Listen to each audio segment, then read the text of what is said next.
Where?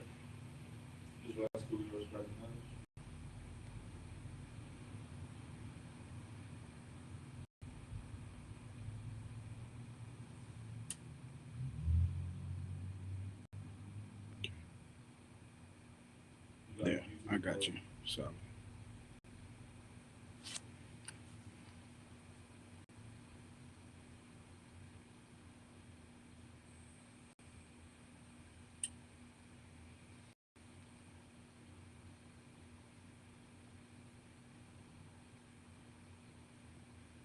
There we go.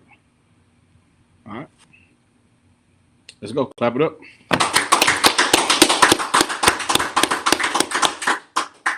Thursday scripture breakdown class. I'm Captain Gadar, holding it down every Thursday. Before we start, anybody got any questions? We're gonna go over a few things today. We're gonna go over what's that thing I want to go over? Slack in 1 second.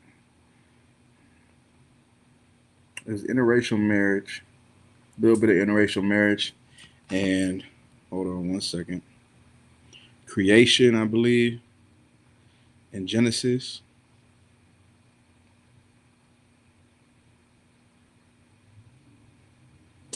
And one more thing. But until then, anybody got any questions in the room? Oh, and how to be focused, right? Focus and determination. All right. No questions in the room? Good to go? Let's get Ecclesiasticus 2-1 in the Apocrypha.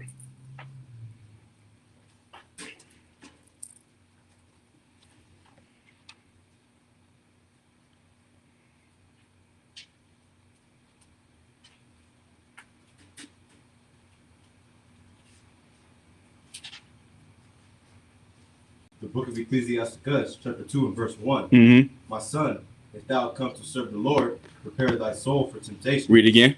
My son, if thou come to serve the Lord, prepare thy soul for temptation. Y'all understand that, right? If you come to serve God, what you got to do? Prepare yourself for what?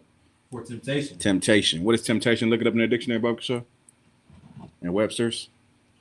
What is temptation according to the Bible, right? Jaime, you got it? You got temptation? Don't worry about it. Keep reading that. Read from the top one more time. The book of Ecclesiasticus, chapter 2 and verse 1. Mm-hmm. My son, if thou come to serve the Lord, prepare thy soul for temptation. Go ahead. Verse 2.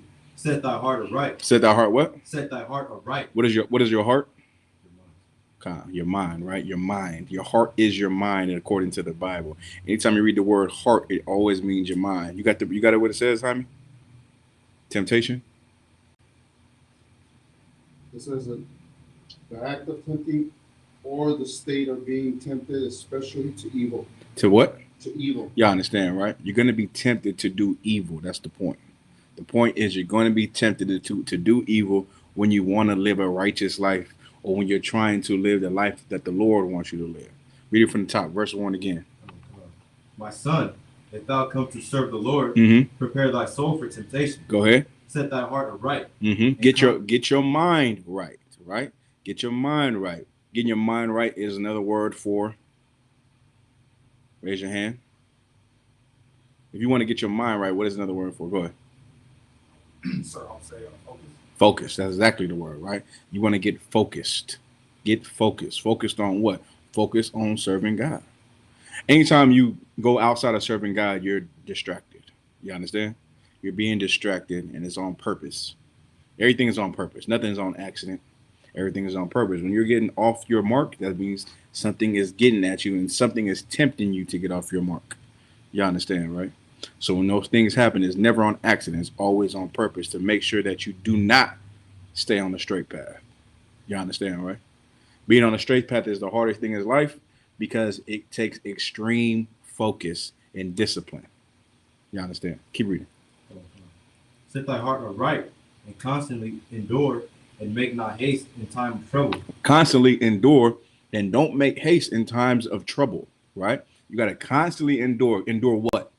Give me some examples you got to endure while serving God. Endure what? Endure your wife. Endure your family. Endure your loved ones. Endure the people that you think they're supposed to love you. It's supposed to be there for you. A lot of people get the misconception when you come to the truth, you're going to get support all of a sudden. Like your support system is going to get stronger because you're trying to do the right thing. That's a lie. You understand that, right? You're not going to get no support. Everyone's going to be against you because you're going against what's natural. You're going against nature.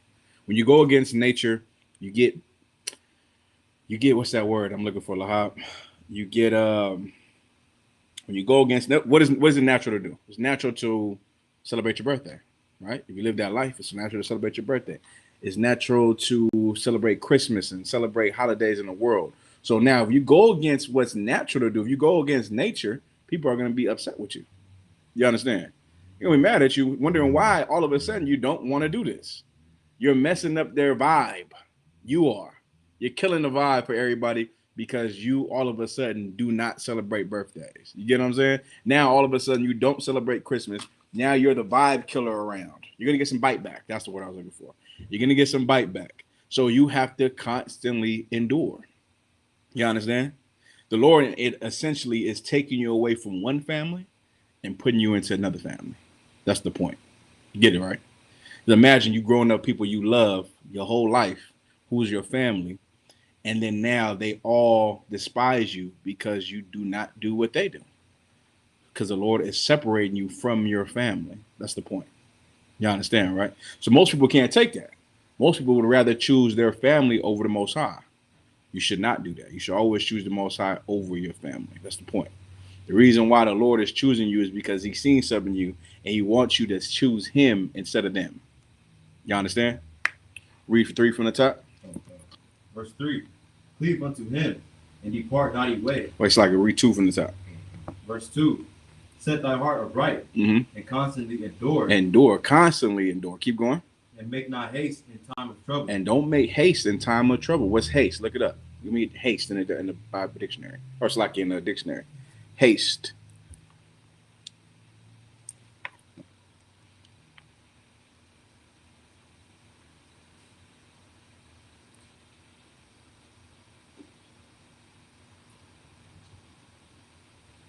Go ahead.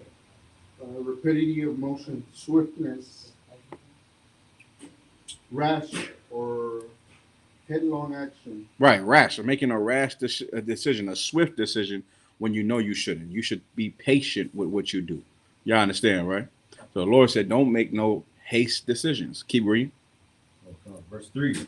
Cleave unto him and depart not away, that thou mayest be increased at thy last end. There you go. Cleave unto the Most High and part not away. You understand, right?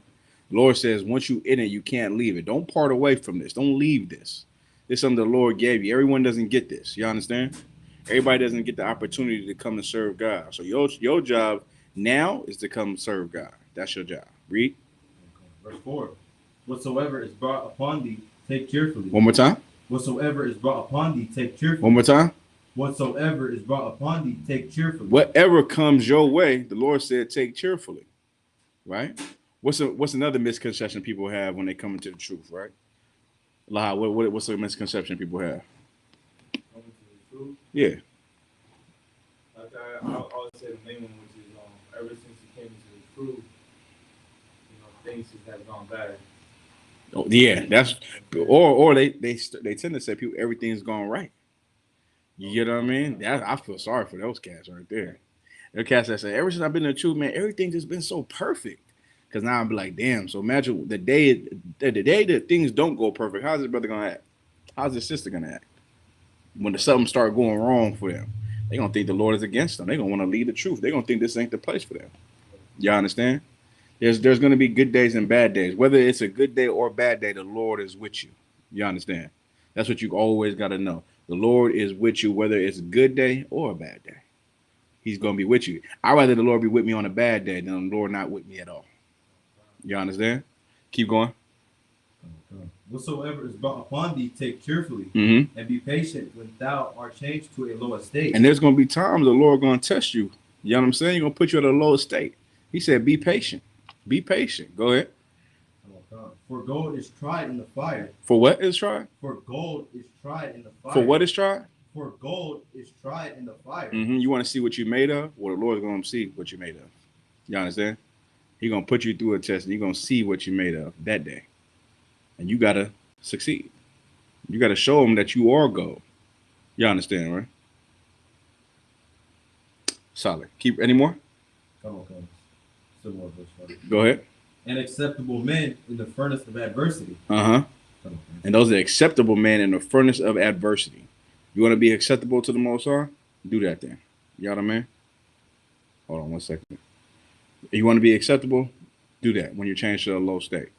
Continue to be the same and continue to be strong. Give me Timothy's. Give me that one Timothy's and do a harness. Nazizak, can you turn the air on, Bubba, sir?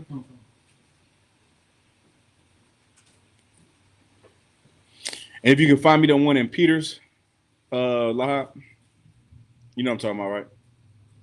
The one in Peter's, not a strange thing come on to you. I got the one.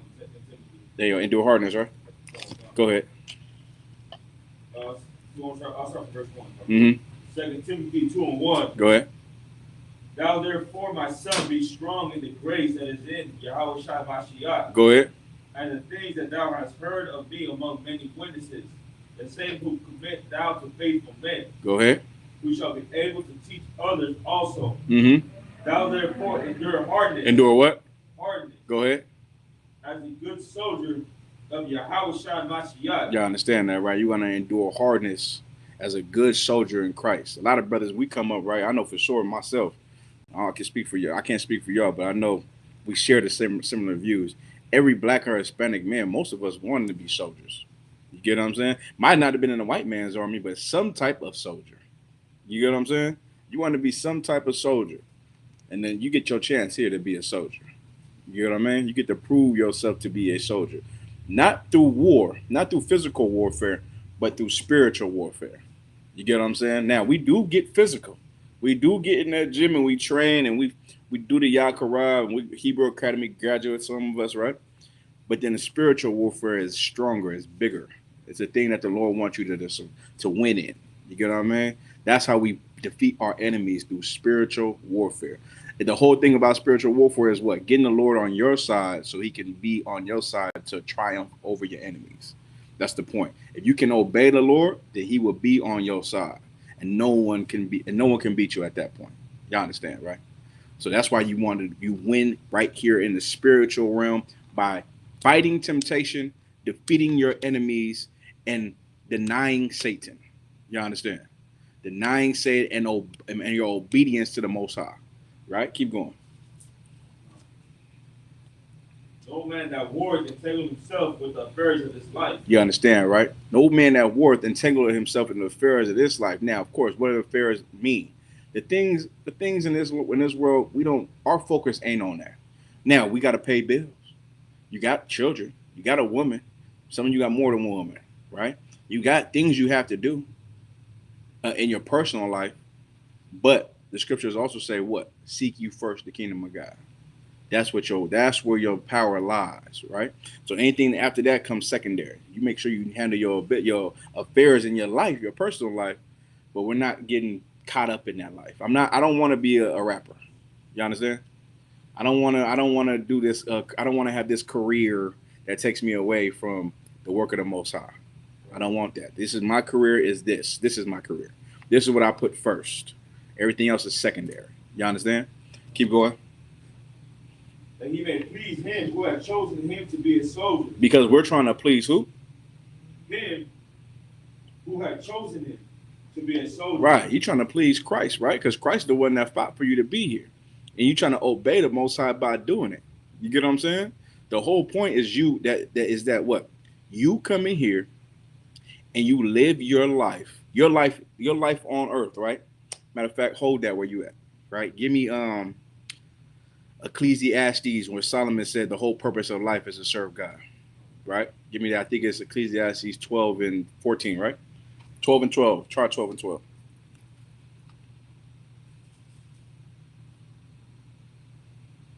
Nazizak. He grabbed his phone for me. Ecclesiastes 12 and 13. It's Kazak. Yeah, tell him I'm in class. Go ahead. Ecclesiastes 12 13. Uh-huh. Let us hear the conclusion of the whole matter. So now the purpose of King Solomon, this King Solomon, David's son, right? He went and did a lot of things. He went and got really drunk. He built vineyards.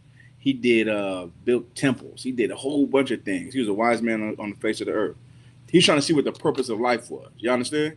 If you read this chapter, he's talking about what the things he did. Matter of fact, go 2 verses up where he says, there's making of many books. There is no end. 12 and 12. I think it's 1 verse up. 12 and 12. Mm-hmm. And further, by these, my son, be admonished of making many books. You understand? He sat back there and he studied everything.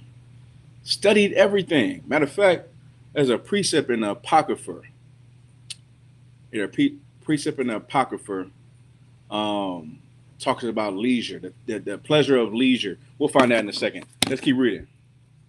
Throw it out.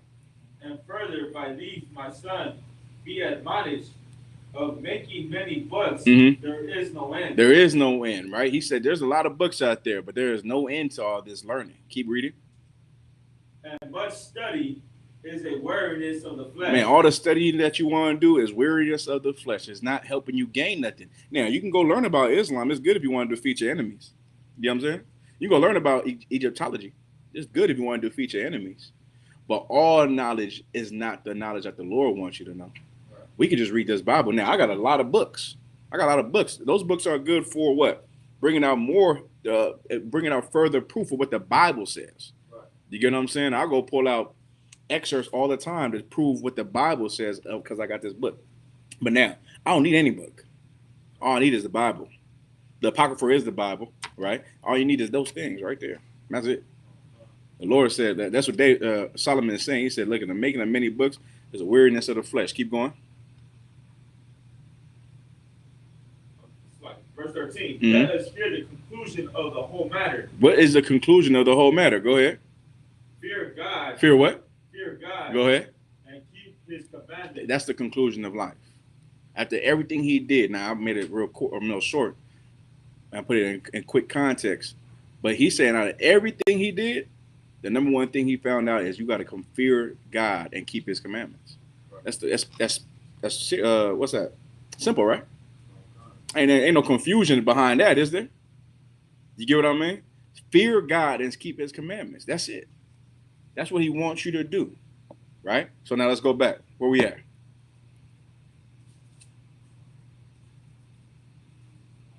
You wanted 12 and 13. No, we read that. We was at a precept right before that, though. 2 and 3. Let's go.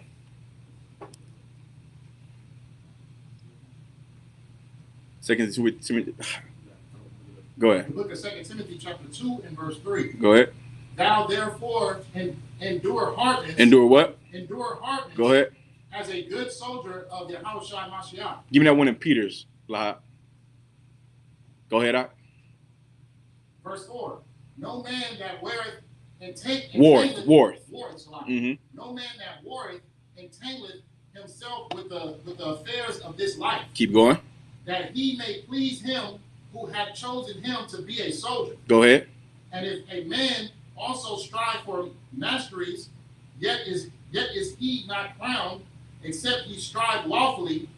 The husbandman that lordeth must be first partaker of the fruits. That's all you need right there, right? You got to strive lawfully. You know what I mean? If you want to be crowned, this is how you got to do it right here. You know what I'm saying? And that's the thing. And that's the thing about coming to serve the Lord, right? In the Christian church, it's so easy to serve God. It's so easy to serve God, right? Everybody serve God in the Christian church. Because in the Christian church, what can you do? What can you do? Everything. Everything and anything that comes to your mind, and God still loves you. That's a lie. Should we pull it? Let's pull it. Let me get Ecclesiasticus 12:6 real quick. You got that from me, Aloha? This is in Peter's where it says, think it not a strange thing. I think it's 4:12, I believe. To 15, First Peter. You got it? Read it for me. 2 Peter 4:12. And then we go to Ecclesiasticus. Beloved, think it not strange concerning the fiery trial, which is to try you. This is what they're saying, right? Beloved, loved one. Right? That's how black people talk. Do not think. What? Go ahead. Think it not strange concerning the fiery trial, which is to try you. What did Christ say? Christ said he was going to baptize you with water and fire. You understand? That's what Christ said. The fiery trials that you go through are the hardships in life. You understand? And the Lord said, don't think it'd be a strange thing when you go through hard things. That's normal. Life ain't just, butterflies and lollipops, right? It's going to be some tough times. What I'm saying to you is prepare yourself for those times and know the Lord will still be with you. Not every time it's going to be like that. Every day is not a bad day. You understand, right? But when those tough times do come, stay focused. You understand? Stay focused. Because you know it's only going to be for a time. You know what I'm saying? So now the Lord, go ahead, Doc. I heard back after the shop, he brought like going through slavery. Mm-hmm. You go through slavery, and sometimes that slavery, you have a good day and you have that bad day. Yeah. But no matter what, you always go back to that slavery. Yeah. You know what I mean? And that's the way it is in the truth. The truth, you're going to have your good days and you're going to have your bad days. Mm-hmm. No matter what. Don't never leave the truth. That's it. Enduring it. That's it. You know what I'm saying? Imagine the one you had one bad day, you're like, man, I'm out of here. You was never really with us. You know what I'm saying? You was looking for a way out. You're looking for an excuse. And no one's stopping you. I won't stop you. I don't care. You understand? No one's going to stop you. No one's going to say, hey, why ain't you? Nah, not me. You made that decision on your own.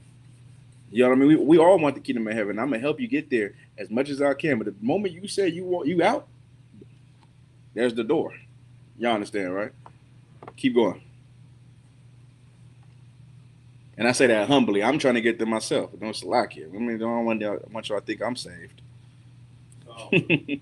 Verse 13. Go ahead. But rejoice, then as much as ye are partakers of Yahweh's sufferings. You understand now? We are partakers of Yahweh's suffering. Well, goddamn. Think about what Christ went through as a perfect man, right? As a brother who, literally did not sin. As a perfect brother. You know what I'm saying? The only brother that could have stoned that adulterous woman.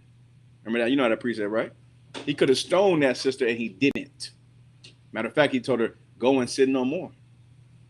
Imagine the life he lived. He wasn't rich, right? Like he literally said, listen, everyone got somewhere to sleep, but not the man of God, though. Not the priest of the Lord. I'm paraphrasing.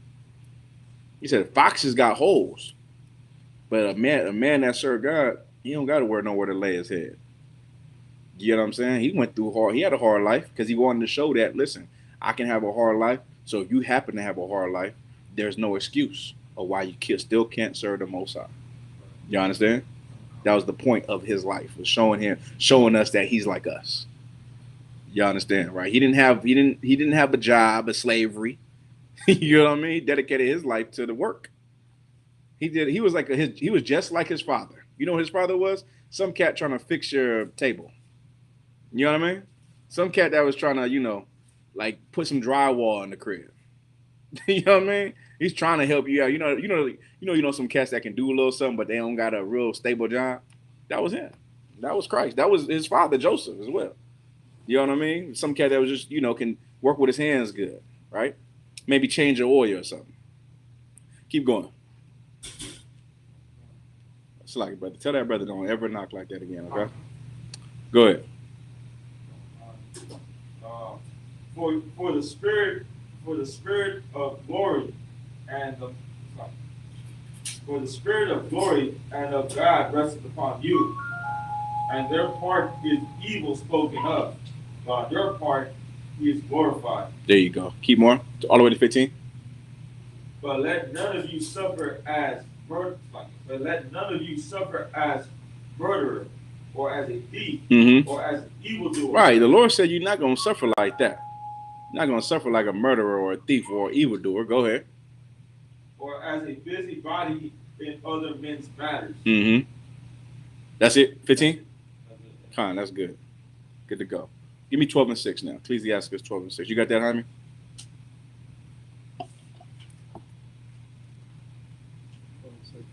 Okay. Ecclesiasticus 12 and 6.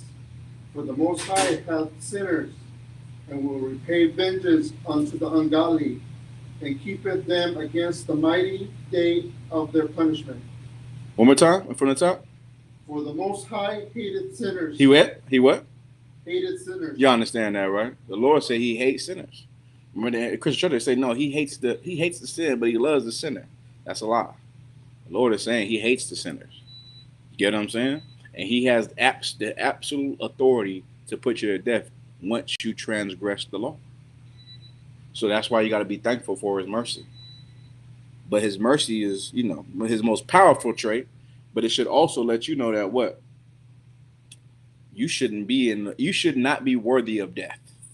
You should be living your life. You should be living your life like you're not worthy of death. I told you, you should find a reason to live. Y'all understand what I'm trying to say? The Lord should look at you and say, no, that brother is an excellent brother. He does not sin. He's a perfect brother. I have no reason to kill this brother. But then there's another brother that he absolutely has a reason to put to death. You understand? Don't be that brother. Where we at right now? 12 and 6? Keep going. And will repay vengeance unto the ungodly. And the Lord said he's going to repay vengeance unto the ungodly. That's what he said he's going to do.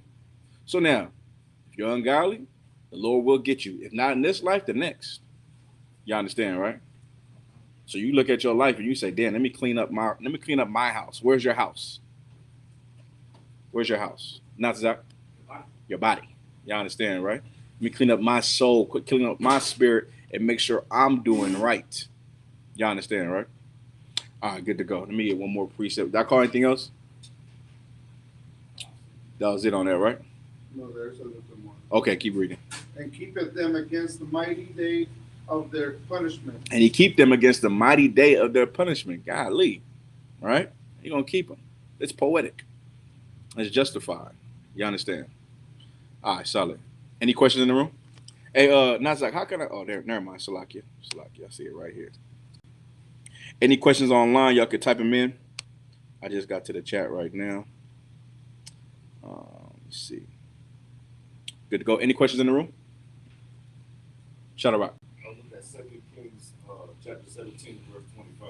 All right, let's get it. 2 Kings 17:25. What's your question?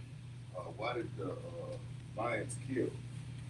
And was it the heathens or the Israelites? Khan, I got you. This is an excellent question. This is during the time where our land got took from us. You know what I'm saying? The Canaanites went to go live in our land because we were conquered. You know what I mean? We was conquered, and these Canaanites went to go live in our land, and they was getting ate up by the lions. You know what I mean? So the king said, "Man, why are we getting ate up by all these lions?" He said, "We got to send the people of this land to go teach us how to live in this land." So he took the Gadites. The Gadites went to go teach these brothers how to live, teach these heathens how to live in this land. You understand? So they won't get ate by lions. So you could give me that 2 Kings 17:25. 2 Kings chapter 17 and verse 25. Mm-hmm. And so it was at the beginning of their dwelling there that they feared not the Lord. They feared not the Lord. Go ahead. Therefore the Lord sent lions among them, which slew some of them. Go ahead. Verse 26. Wherefore they spake to the king of Assyria, saying, the nations which thou hast removed and placed in the cities of Samaria know not the manner of the God of the land. There you go. Keep going. Therefore he hath sent lions among them, and behold, they slay them, because they know not the manner of the Lord, of the God of the land. Right. Keep going. Is that it on it? Verse 27. Then the king of Assyria commanded, saying, carry thither one of the priests whom ye brought from thence, and let them go and dwell there, and let him teach them the manner of the God of the land. Keep going. Verse 28. Then one of the priests whom they had carried away from Samaria came and dwelt in Bethel, and taught them how they should fear the Lord. Keep going. Verse 29. Howbeit, every nation made gods of their own, and put them in the houses of the high places, which the Samaritans had made, every nation in their cities wherein they dwelt. Solid. Good. Did it say any word to me about Gad or anything? I might have missed it. But there's a this was the 9 tribes that went over too, by the way. You understand, right? Solid. All right, so it was one of them Hispanic tribes, something like that. All right. I think it was Gad though, for sure, in another chapter. All right. Any other questions? Good. What else you said we was gonna go over? Creation, right? Adam. Hold on, but I wanted to go into something else too. Focus. That was kind of what we went over right now.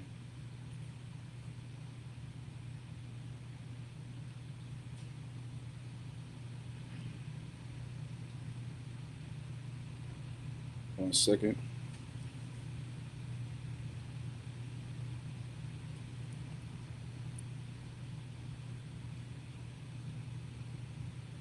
I'll give you a couple more precepts on focus.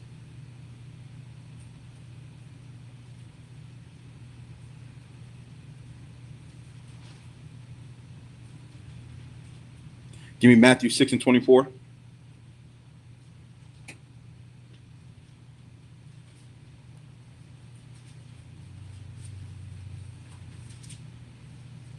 The book of Matthew, chapter 6 and verse 24. No man can serve 2 masters. Go ahead. So either he will hate the one and love the other, or else he will hold to the one and despise the other. Y'all understand, right? No man can serve 2 masters. What's that mean? Break it down, somebody. Go ahead. You can't be in the truth, man. Right, you can't have 1 foot in and 1 foot out. You understand, right? Give me that precept for that, Lahab.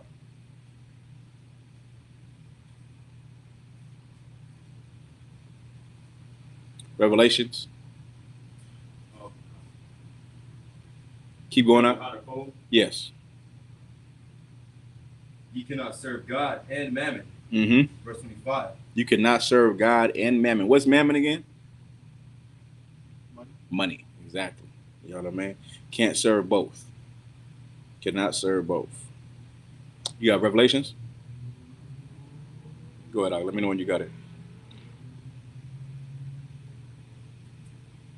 Jaime, can you get me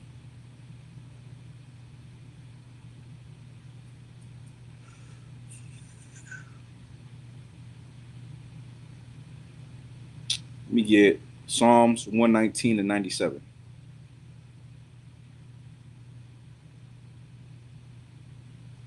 You got it out? Go ahead, read it from me. Revelation 3 and 16.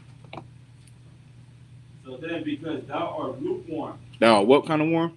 Lukewarm. And neither cold nor hot. I will spew thee out of my mouth. Y'all understand, right? The Lord said he'll spew you out of his mouth. Go ahead. Because thou sayest, I am rich, and increase with goods, and have need of nothing. That's all right there. Good to go. You know what I mean? You can't be lukewarm. You got to be either hot or cold. You understand, right? It's good to be on fire. The Lord said, General Haas told me this, man, always keep that zeal. Always keep that zeal. You want to keep that zeal that you had when you first came in. You think back to that zeal and remember who you were. You got that, young man? Jaime? Book of Psalms, 119, verse 97. Mm-hmm. Oh, how I love, so, oh, how love I thy law. It is my meditation all of the day. You understand, right? Oh, how I love the law. It is my meditation all of the day. You think about what you do all day before you do something. The first thing that should come in your mind is this lawful to do? Is this right? You understand, right? Is this the right thing to do? If it's not, you know you can't do it, right? You cannot do it. That's the first thing that comes to your mind is this lawful? Is this in the right spirit? Matter of fact, pull that for me, Lord. All things are lawful, but all things aren't expedient. I'll break that down for you. And then, young man, let me find me where there is no law, there is no sin. It's in Romans.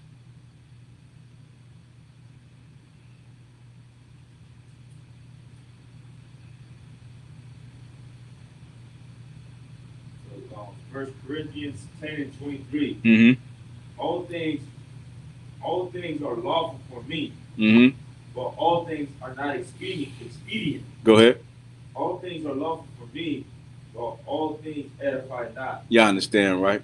There's some things that are lawful, but we don't do. What's something that's lawful that we don't do? Give me an example. Go ahead.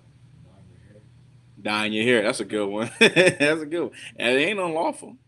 Like women can dye their hair, but men, they don't dye their hair here, not in here. Now, if a brother did dye his hair, it's not unlawful. You get what I'm saying? But everyone will look at you like, what are you doing, Ak? You understand? Now, we can't say change your hair, that's a sin. We'll be just looking at you like, this brother, he's battling something. You know what I mean? He's battling. We ain't going to say what he battling. He battling something. You get what I'm saying? That's what we'll say to you, because we'll look at you like you're strange. And it's lawful. And it's lawful to look at you like you're strange, right? So I could go ahead. A muscle shirt, that is strange too. Like I don't know why a brother won't wear a muscle shirt around a lot of brothers, right? But it ain't unlawful. Do you get what I'm saying? But you know, probably put a bigger shirt on. Go ahead, shout out. Giraffe meat. Giraffe. Now y'all gonna look at me funny then. I'm gonna try that. I'm trying to try some giraffe meat. You know what I'm saying? You know what I mean? But there's things that are not in the spirit of Christ. That's the point. You know what I'm saying? Like you could drink pig's piss if you wanted to. Not unlawful. But I don't know why the hell you would do it. You get the point, right? So all these things, right? There's things that are there is the lawfulness of things you can do, and then there's the culture of what we do. Law is first, culture second. You understand, right? You don't want to ever belittle a brother because he's doing something lawfully. Like it's lawful to be a vegan, right? You can be a vegan. Don't make a brother feel bad because he's a vegan. Just like a brother that's vegan shouldn't make a brother that eats meat feel bad. You get what I'm saying? Matter of fact, there's a precept. Give me Romans. Give me Romans 14. 14 and 1. What's the precept I just called after that, though? 4 and 15. You got it? Mm-hmm. Yes. The book of Romans, chapter 4, and verse 15. Because the law worketh wrath, for where no law is, there is no transgression. For that, where there is no law, there is no transgression. Where's that? That's a good precept for? Go ahead. No, go ahead. No, I don't have a precept. No. I didn't say pull a precept. What is this a good precept for? Anyone want to ask? Oh, like heathens. Heathens what? Being able to do things that we're not able to do. Like what? Smoke weed. It's not their laws. No. Okay, no. I wouldn't pull that. Go ahead, Lahab. So where there is no law, there is no sin. Yeah. So like having more than one wife. There you go. There is no law, there is no sin, right? Give me another one. Go ahead. Getting it in the Sabbath. Having sex on the Sabbath, right? Where there is no law, there is no sin, right? Give me another one. Go ahead. Cutting your hair short. Where there is no law, there is no sin, right? You can use all these things, right? There is no law on that. Not like you gonna say something? Good. Good to go, right? So where there is no law, there is no sin, right? If I can't pull a precept in the Bible and prove that you're wrong, then you can do it. You understand, right? You could do it as long as it's not against the law. That's the point. You know what I mean? If there is no law to it, then you can do it because there in the Bible it's very specific on laws. You understand, right? Very, very specific on law. There's a law so specific that says a man cannot sleep with his daughter, with his father's woman. You know what I'm saying? There's laws on that. It's gonna say you cannot sleep with your father's one of his ribs. You know what I mean? You can't sleep with your mother. You can't sleep with your sister. You can't sleep with your cousin. You know, obviously like not your cousin. You can't sleep with your brother-in-law, mother-in-law, or father-in-law, right? All these things are specific because these are things that were happening that they were doing. Egyptians were doing, and the Lord didn't want you to be like Egyptians. That was the point. So all them laws that you see in Leviticus, those are laws because Egyptians were doing them. Go ahead, Shadrach. That's the reason why Reuben lost his inheritance. The oldest of the Absolutely, 12 because he slept with his brother, with his father's rib. You know what I'm saying? You can't do that. He lost his power because of that. You know what I mean? Good to go. What you holding from, y'all? Romans 14 and what? 1. Oh, doubtful disputation. Go ahead. I think we went. Did we go over this recently? It's like no. So we break it down. Not Zach. If you can hit me off one time, I'm sure. The book of Romans, chapter 14 and verse 1. Go ahead. Him that is weak in the faith, receive ye, Right. He that is weak in the faith, receive ye. Go ahead. but not to doubtful disputation. But not to doubtful disputation. What is a doubtful disputation? You may want to give it a shot.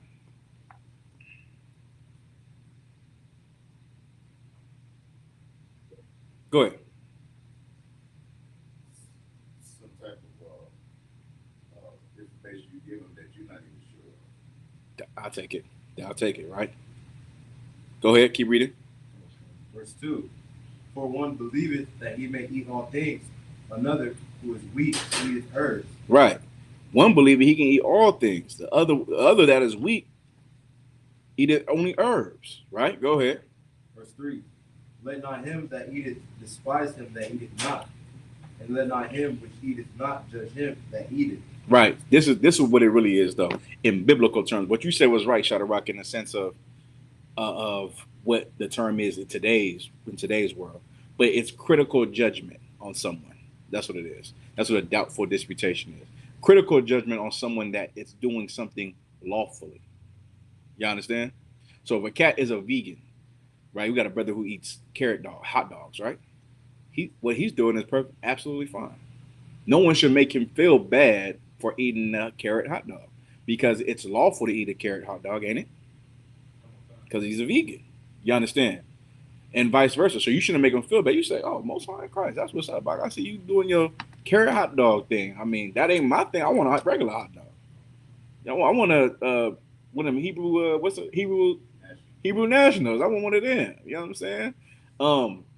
But if I eat a steak, he shouldn't be like, you eating all that red meat. He shouldn't do that to me either. Y'all get the point. Because I'm not gonna pass critical judgment on you. Don't pass critical judgment on me. What we're both doing is lawful. Y'all understand? Read it from 2 again, from the top. Verse 2. For one believeth that he may eat all things. It's like it. Not like short. Go ahead. For one believeth that he may eat all things. Another who is weak eateth herbs. Who is what? Who is weak Go ahead. eateth herbs. Why they say who is weak? Why he call him weak? Go ahead. What's your name, Mike? Dominic. Ocean side. Most High in Christ. Go ahead. So I would say, my understanding, we just because you're not getting protein like a regular, or the next one we eat meat. That's it. Because he's weaker. Go look this up.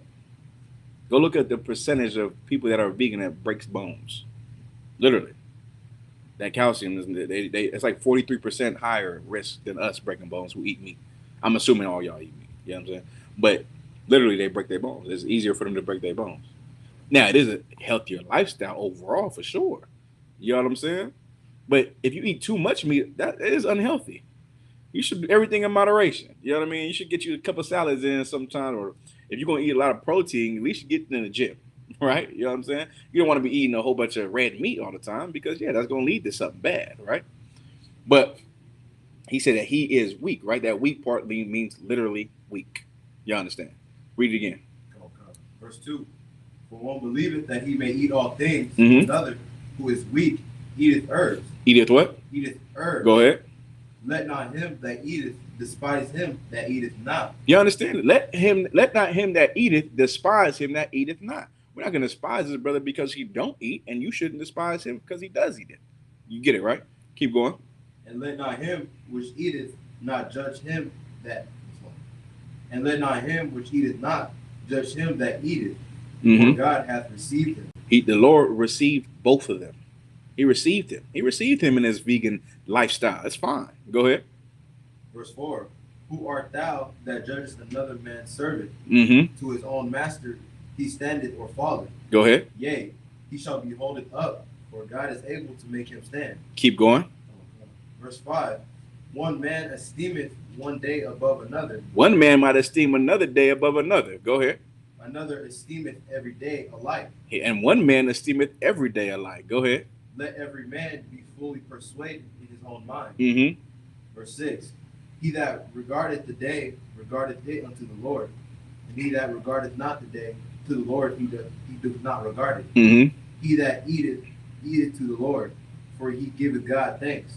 And he that eateth not to the Lord, he eateth not and giveth God thanks. Thank you. So now, one cat wakes up and says, man, it's a beautiful day. Another brother says, it's just another day. It's okay. You can live that life. Some cats are positive people, right? And every day is a gift, and they're going to tell you it's a gift. Another cat just wake up and just start to going, living his life. One cat says he's going to pray over his food. The other cat is going to just eat his food when he gets it. The Lord receives both of them. You understand? He receives me that doesn't pray, and he receives you that does pray over your food. He receives us both because it's still thanks to the Lord. You understand? Lahab, go ahead. I think it's so crazy how relatable it is today. Like, everything they're talking about is there happened like 2,000 years ago. Right. Like today, put the same, Yeah. the same thing. Kinda. Some brothers are vegan, some brothers are not. There you some go. Brothers are making hot dogs and carrots. Some brothers want to eat beef hot dogs. Right. And other brothers make comments like, "You making a hot dog out of carrot?" Right. Yeah, I want to eat it. Yeah, leave him alone. He doing what he wants to do. You know what I'm saying? And he's striving lawfully while doing it. You get what I mean? Like I was on a radio show last week. I asked the brother, what do you do when you wake up? He said, I put a prayer. I said, damn, you put a prayer? I don't even do that. But I still thank the Lord. You get what I'm saying? We both still serve God. You understand, right? Keep going.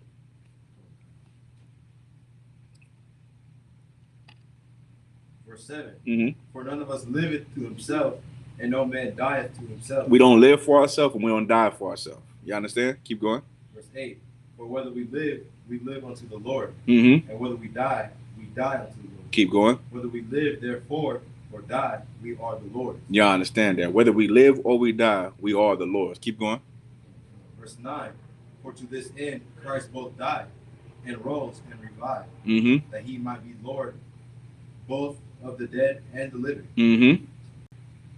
But why dost thou judge thy brother, or why dost thou set at not thy brother?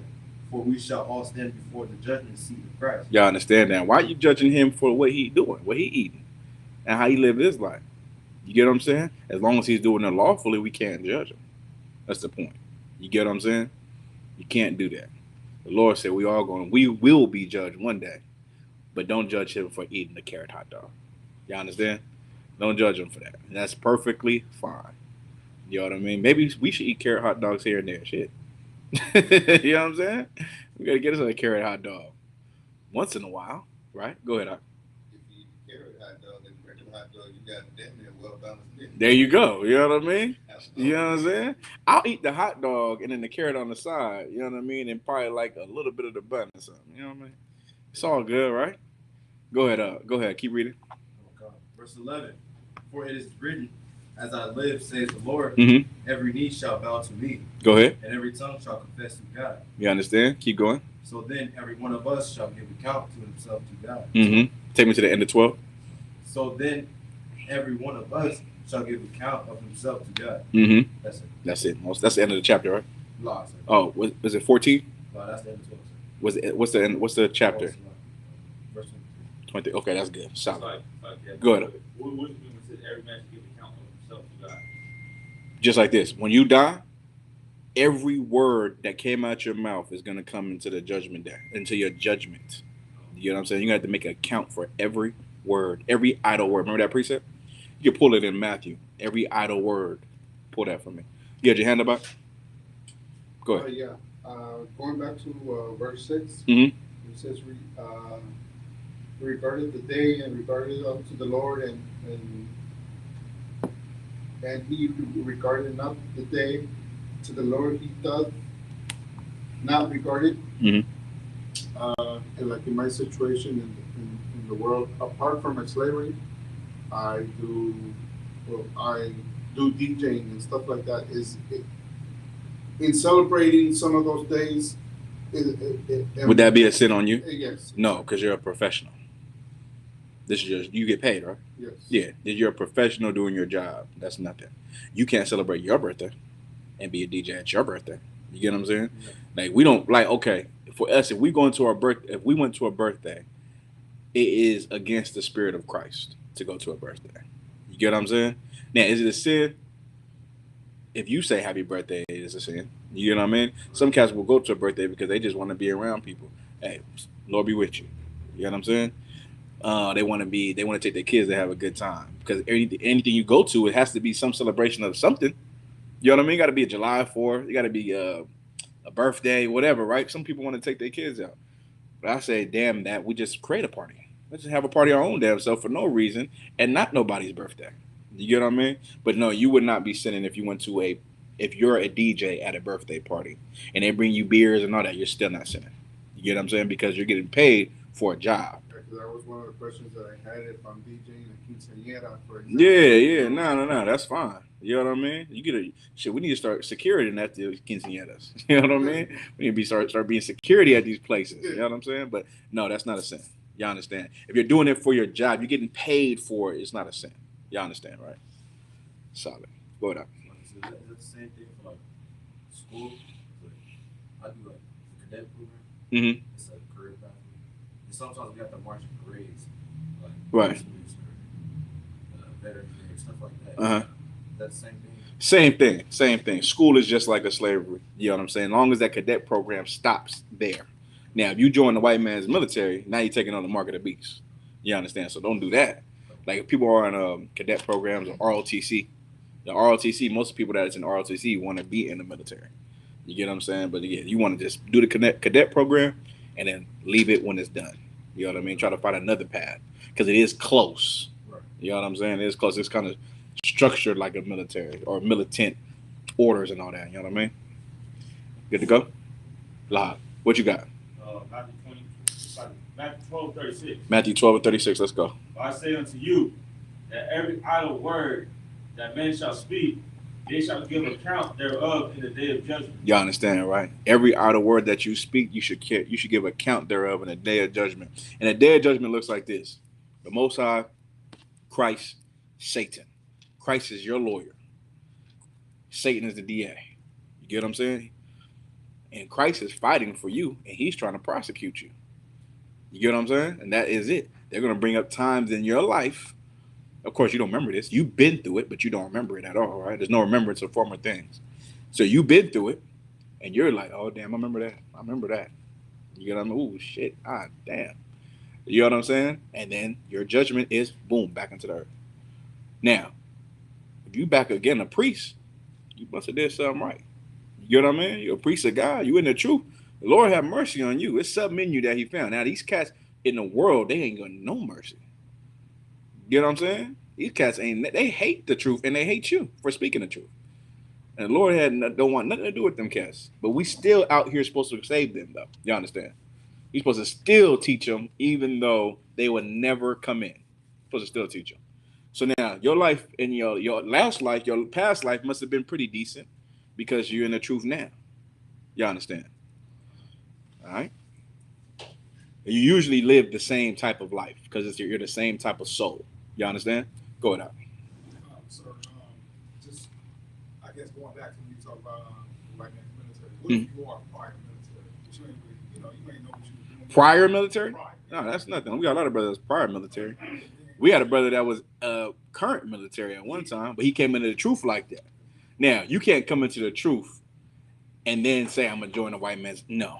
You know what I mean? We're gonna be like, hell no. Now, if you're currently in the military right now and you're like what's that word?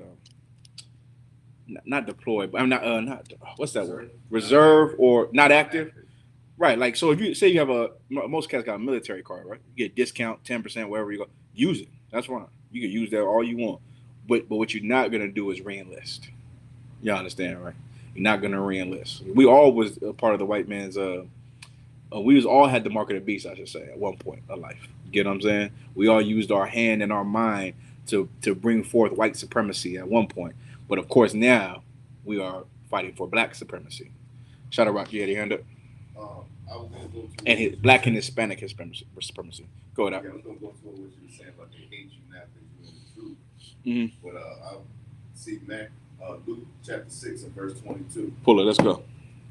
Blessed are ye when men shall hate you, and when they shall separate you from their company, and shall reproach you, and cast out your name as evil. Ooh, that's such a heavy precept. What are you from the top?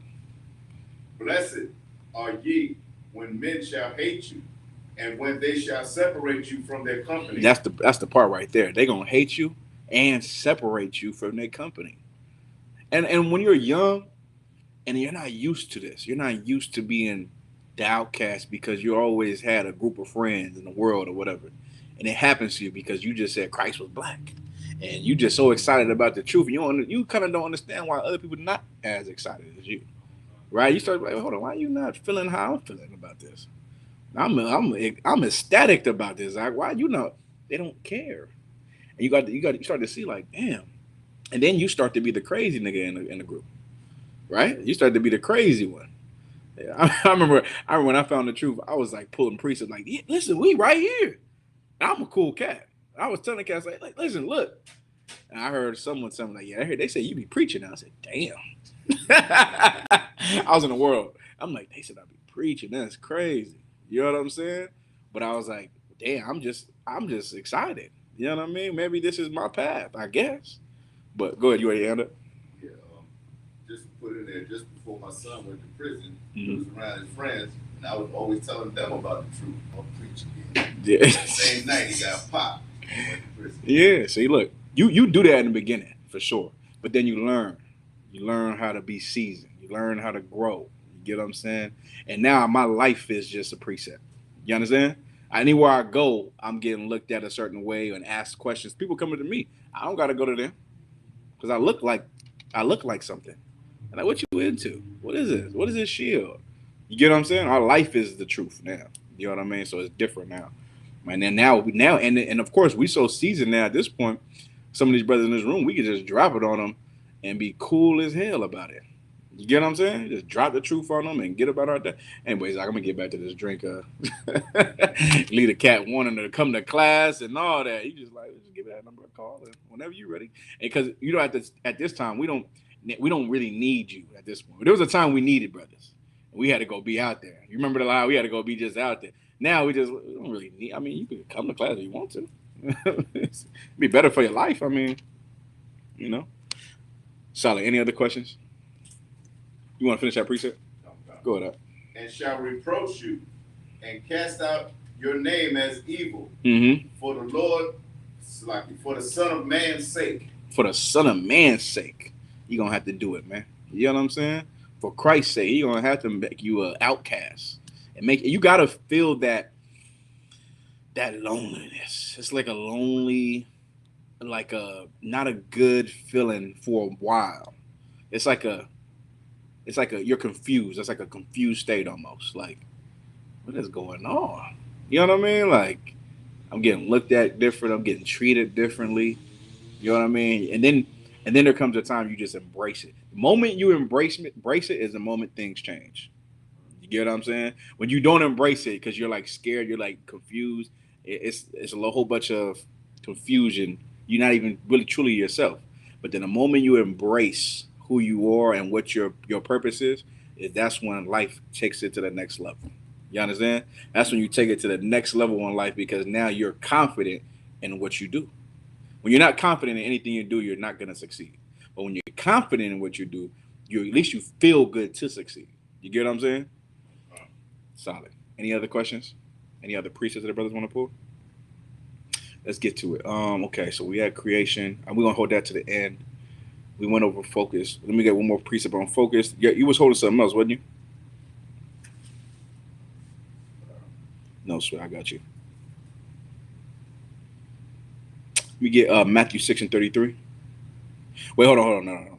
Give me Proverbs. Proverbs 4:25.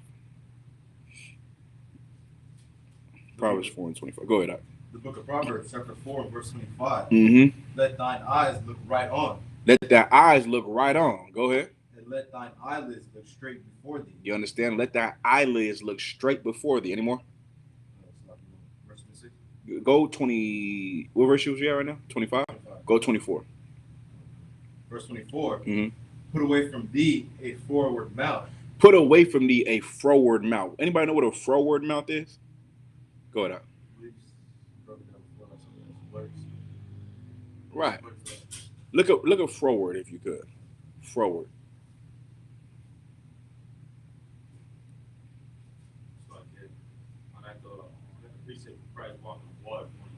Ooh, excellent. I definitely want to use that. And also put me in a precept with Peter. With Peter. Peter denying Christ when the cock crows. Pull those two. You got it up? The definition. Yes, a froward. The definition of froward out of the Merriam-Webster dictionary. Mm-hmm. Habitually disposed to disobedience and opposition. Right. You have a foul mouth. You understand? For lack of a better word. You got a foul mouth and you need to work on that. Having a foul mouth ain't a good thing. Y'all understand that, right? You want to be this is how you want to talk, right? You want to be kind. You want to be brotherly. You don't want people. You want people to.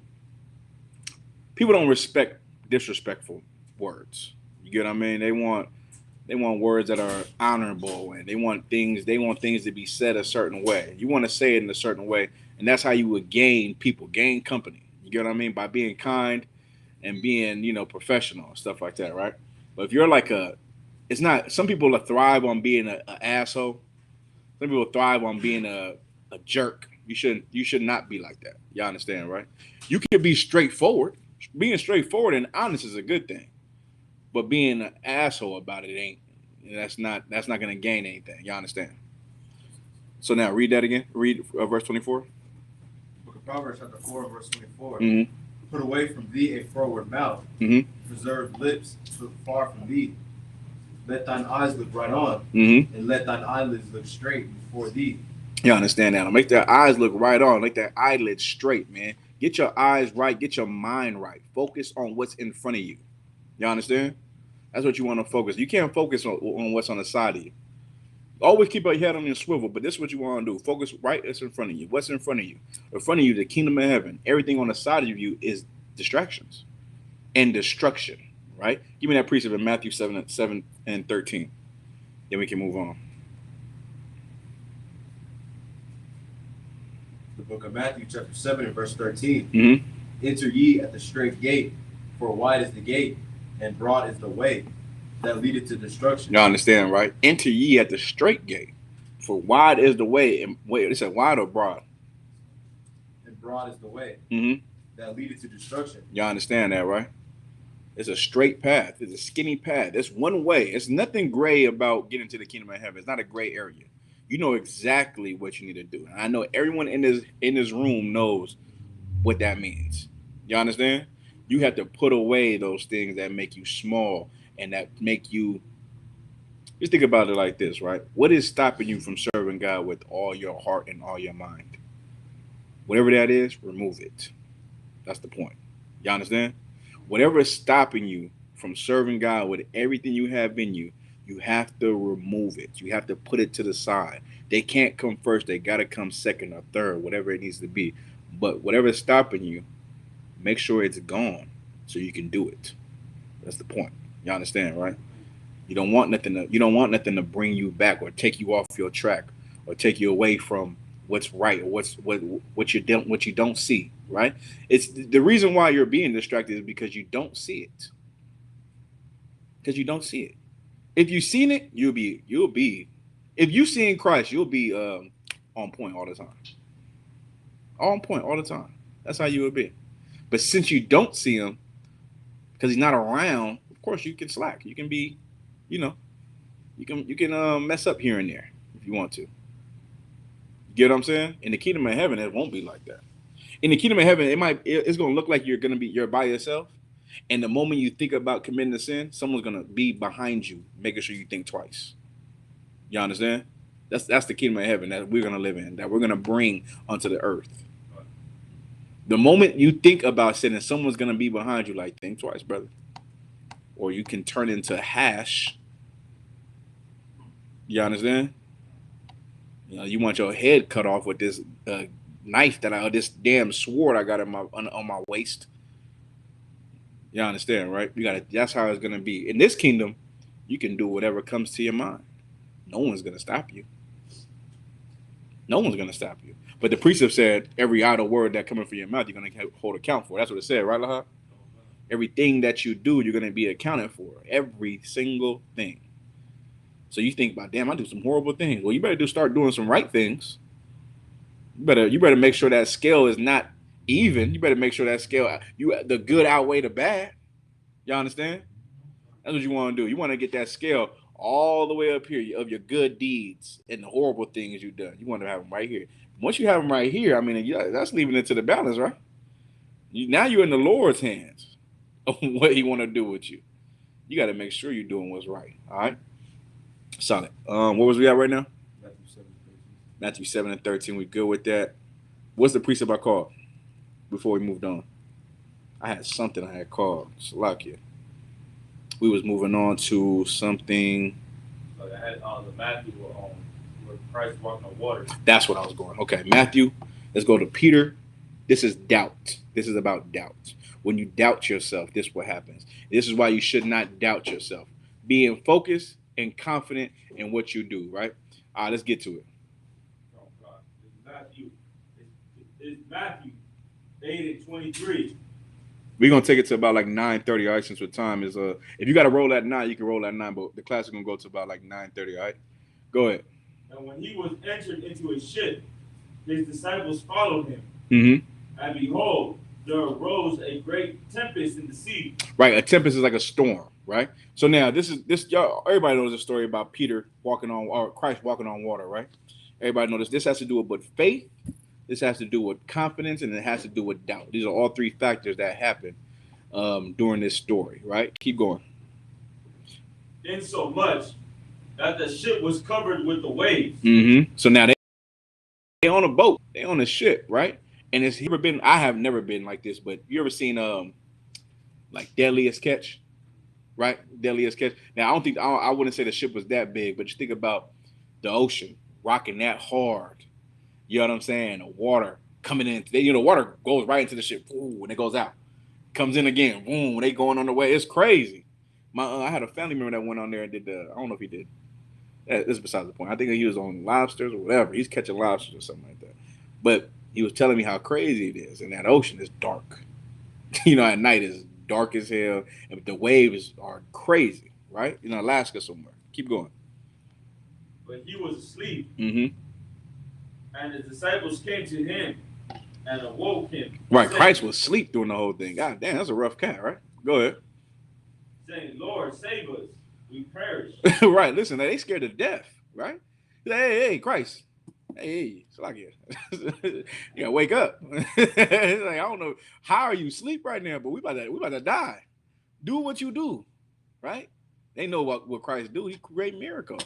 He like, hey, it's like, sir, come on. We're about to die, man. Right? Go ahead.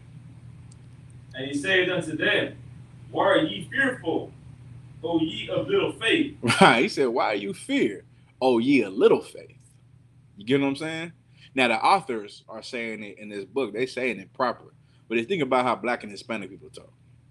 Go ahead, Commodore.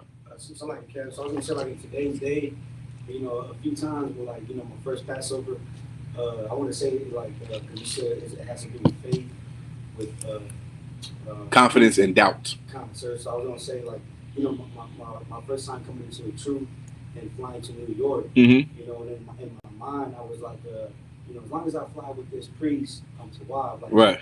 is that, how do you say, like, Lack in faith. lacking faith, lacking confidence, and lacking chemicals, No, it's doubt. doubt. Yeah. No.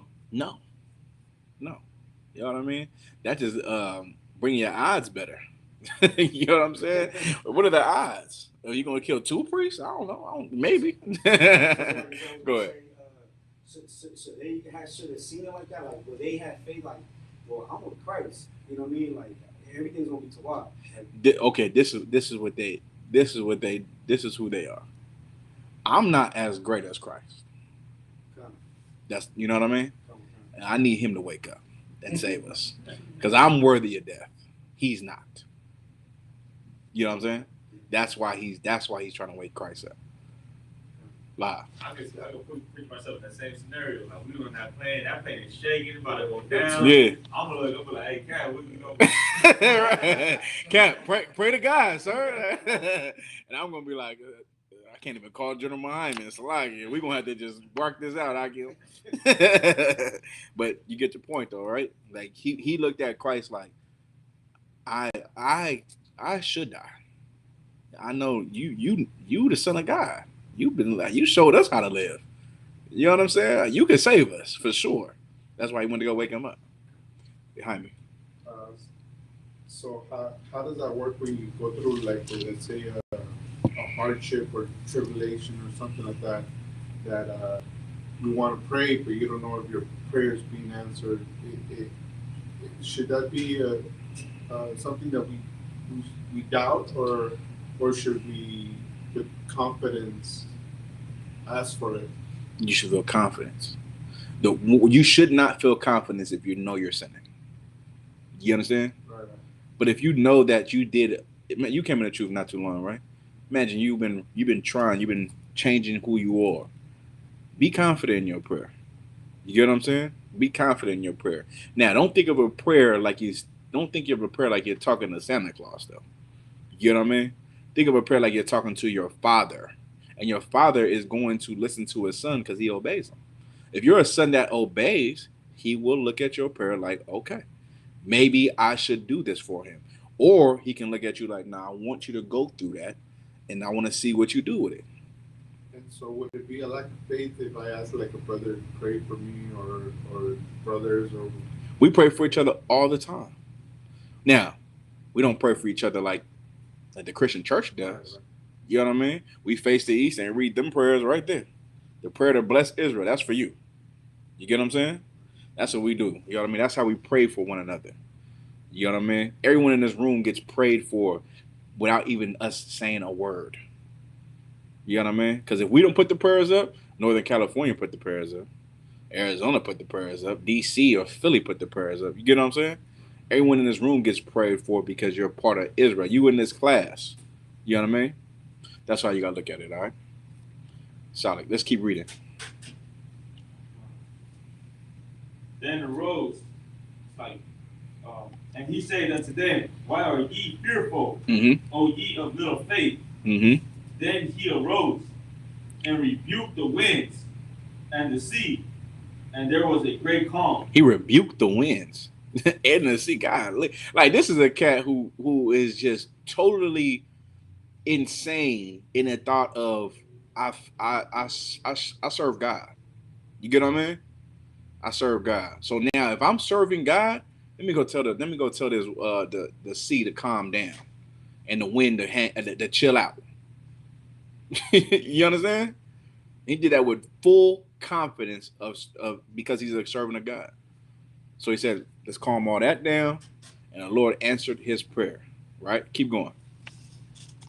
But the men marveled, saying, what manner of man is this?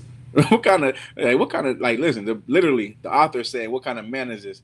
Now imagine when today's words, like, what kind of nigga is this? What kind of brother can just tell the damn sea to calm down and calm down? Who is this cat? A wizard? You know what I'm saying? Go ahead. What manner of man is this, that even the winds and the sea obey him? Go ahead.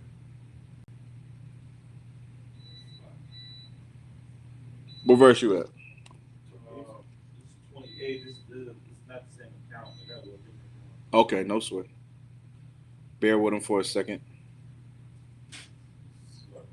Shut up, go ahead. I have a question. So we can use this as an example of the might of the Most High, right? Absolutely.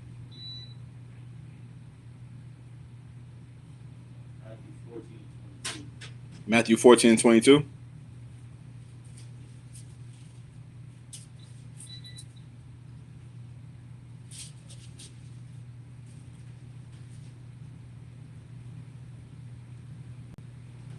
Okay, fine. Matthew 14:24. When the ship was now in the midst of the sea, tossed with waves, for the wind was contrary. And in the fourth watch of the night, Yahushua went unto them, walking on the sea. And when Yahushua went onto them, walking on the sea, Akim. I don't know if y'all heard that. Literally walking on water. Hold that right there, Lahab. Come it out. What you going to question? Yeah, go ahead. Can you find me where the scripture said Christ was made like unto his brethren? I think it's Hebrews 2:16, right? Not that. This is not a vision like how. No. This is not like a dream. You know what I'm saying? This is really happening, right? This is a miracle. This is an absolutely miracle. No one can walk on water. No one has walked on water since Peter walked on water for about 2 seconds. You get what I'm saying? Christ walked on water, and then Peter walked on water for a little bit. And I think he finished off the walk, I believe. I don't know. I don't forget. But find that for me. Hebrews 2:16. Might be 2:14, 13, 1 or 2. 17. You got it? Go ahead, Art.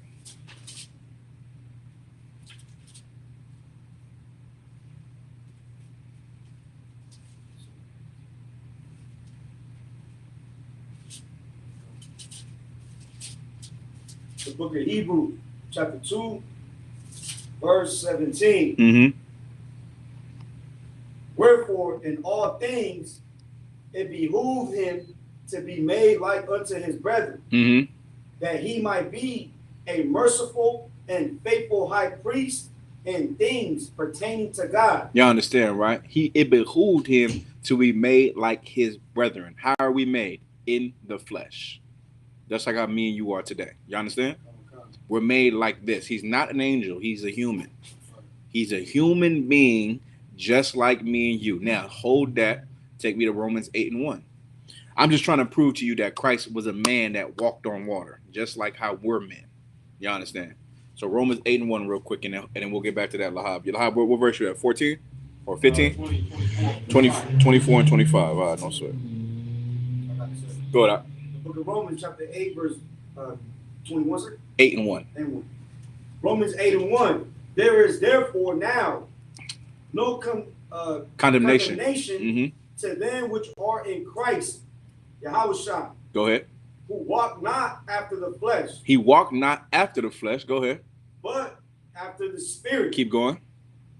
For the law of the spirit of life and Hamashiach Yahushua had made me free from the law of sin and death. Keep going.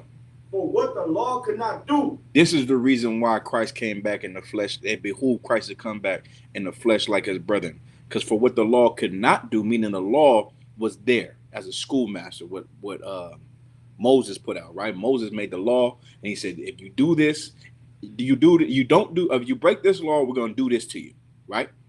But there was a provision in it, and there was no provision in it that said how to keep the law. You understand? There was nothing that says, okay, this is how. Go ahead, comment out. So like I said, when you say when it says what the law cannot do, that's what I'm talking about. Okay. The law couldn't teach you how to fight. Christ had to teach us how to fight. That was the point. You get what I'm saying? So the law is good for sure, but the law never was an example of how to fight oppression, poverty, lust. They never taught us those things. Christ had to be like us to teach us. You get what I'm saying? Not like he didn't have temptations, right? Not like he didn't. Like Satan told him to turn this stone into bread, and or jump down, and I'll give you all this. You get what I'm saying? And he still didn't do it. He fought that temptation as a man, right? Keep reading. Verse 2. Verse 2. The middle of 2. Come on. Verse 3, sir. Oh, Slack it. For what the law could not do, and that it was weak through the flesh, God sending his own son in the likeness of sinful flesh. In the likeness of what? Sinful flesh. You understand? The law, the law was Slack it. Was it? It said the law was weak. What was weak? Sir. In that it was weak. What was weak? The flesh was weak. The flesh was weak through the flesh. Is that what it's saying? And that it was weak through the flesh. What was weak? Go one verse above, or start from the top. For the law of the spirit of life in Yahweh, in Hamashiach Yahushua had made me free from the law of sin and death. Go ahead. For what the law could not do, in that it was weak through the flesh. Okay, perfect. The law was weak through the flesh. Now the law was there, and because the law was there, we broke it all the time. Because the law was just simply nothing. It was do this. Okay, don't do that. I broke the law. No problem. Give me your ox. Give me your lamb. Your first lamb. Oh, no problem. Shit. You mean I could rape this sister and I'll just give you my lamb? You get what I'm saying? Oh, I could do this and I just give you my ox? Oh, that's easy. Go ahead. Coming up. So when it says no, those are bad examples because those are death penalties. But you get what I'm saying. Go ahead. So I was gonna say so it says that it was weak through the flesh, meaning that we were carnal. Yeah, we rather sacrifice than obey. That's what the Bible says.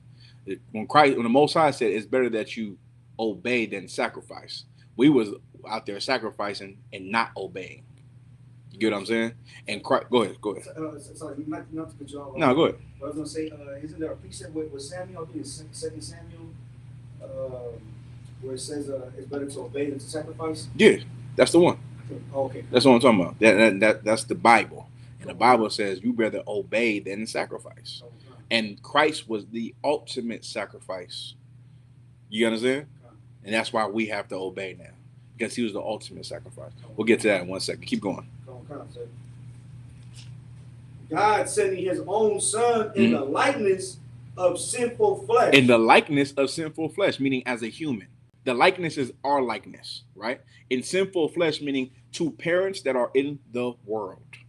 That's what that is. You understand, right? Sinful flesh is being in a life that is prepared for you to sin, meaning your parents are in the world. Keep going. And for sin, condemned sin in the flesh. And he condemned sin in the flesh. As a human being, as a man, he said, I'm not doing that in the flesh, as a body like ours, through his spirit. You understand? Meaning he fought his flesh and won in the spirit realm. Go ahead. Verse 4, that the righteousness of the law might be fulfilled in us. That the righteousness of the law might be fulfilled in us because of his sacrifice. Because of what? Him living in a spiritual realm and not with the flesh. Remember, the flesh is cardinal.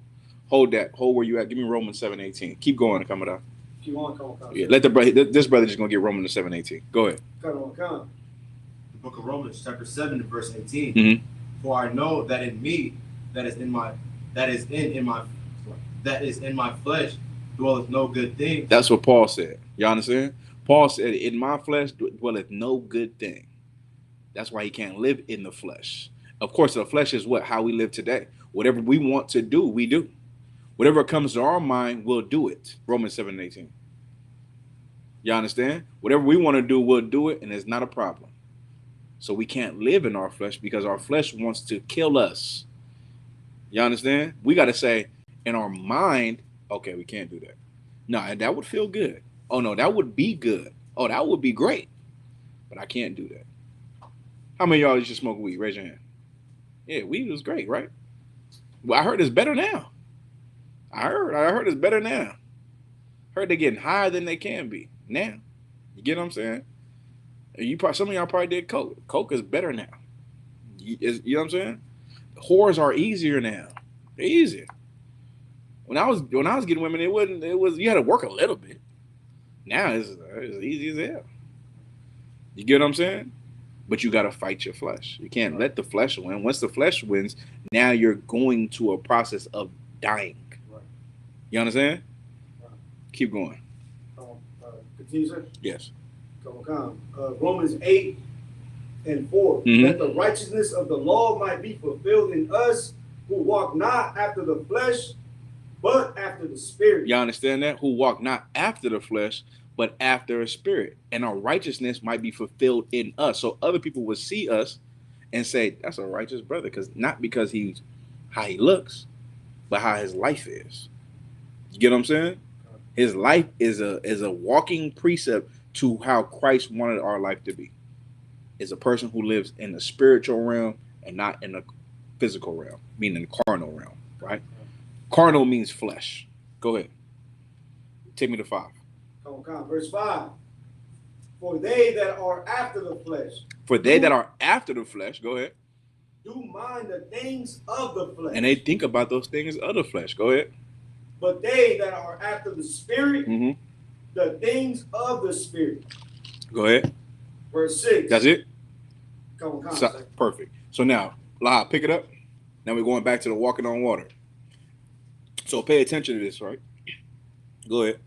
And in the 4th watch of the night, Yahushua went unto them, walking on the sea.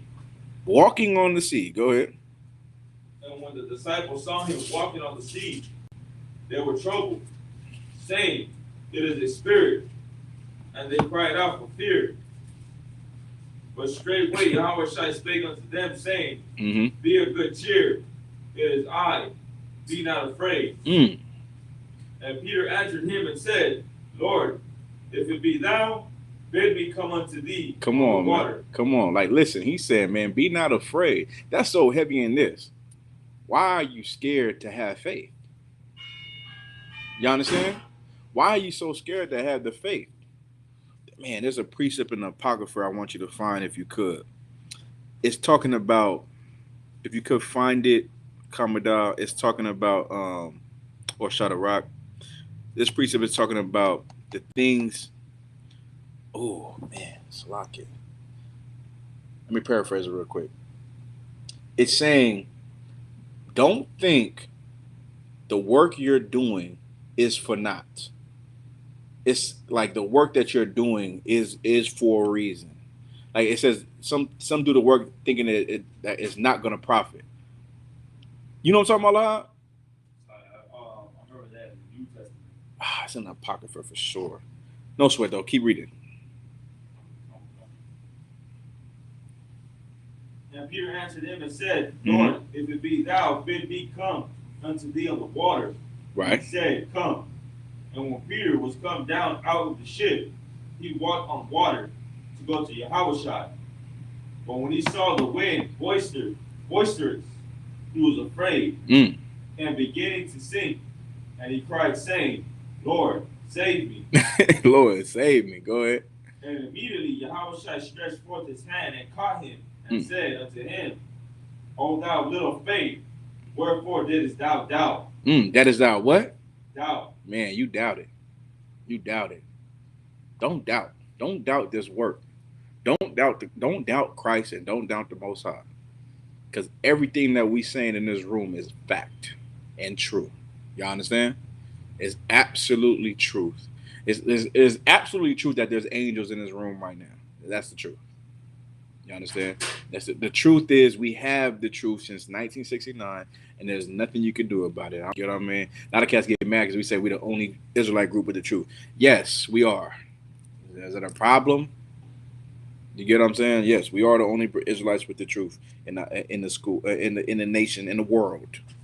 We do say that proudly, And we also said you need to come in the truth to them fake Israelites and them Christians and them Muslim cats, man. You get what I'm saying? We tell them all the time. We don't doubt that.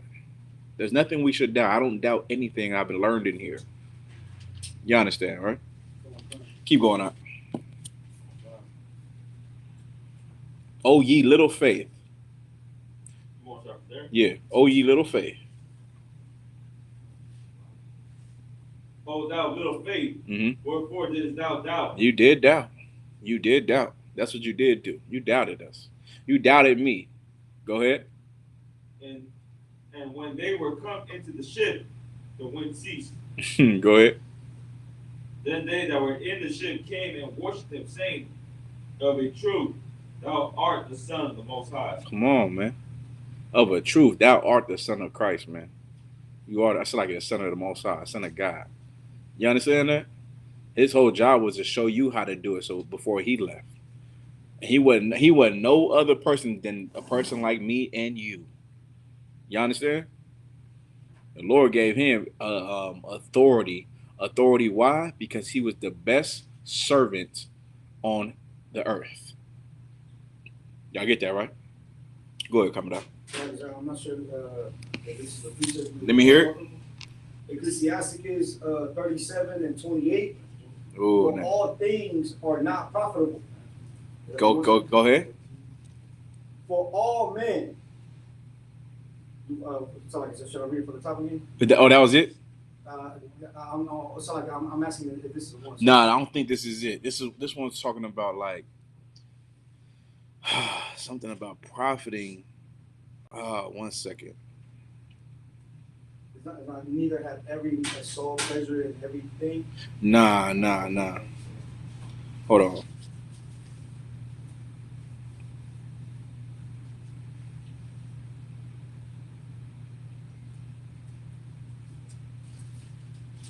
How you spell apocrypha? APOCRYDHA. I might find it.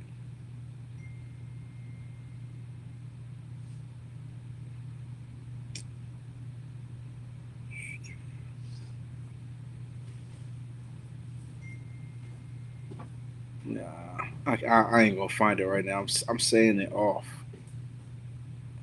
It's all good. We'll get it next time. Where we at now? We done with that, Lahat? All right, take me to when Peter denied Christ.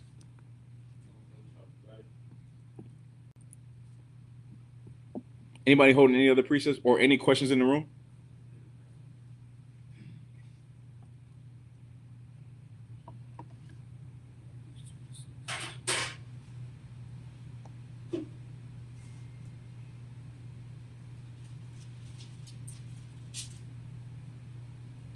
You was at 37 and 28.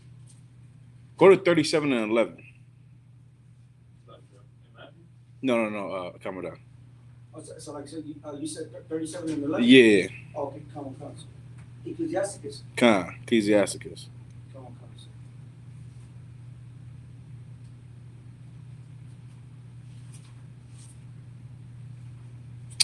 Oh, I need to do some mark of the beast precept as well. I'll do that for other brother at the end. Come on, you got that other precept I asked for? I got it too, sir. The one, Peter. But I got the 37. That ain't it. I went to it. Nah. It might be first address. Damn. Nope. Heck no. You got that precept where he denied Christ? Come on, sir. You got it, shut it right? Verse 22 and 54. Let me hear it.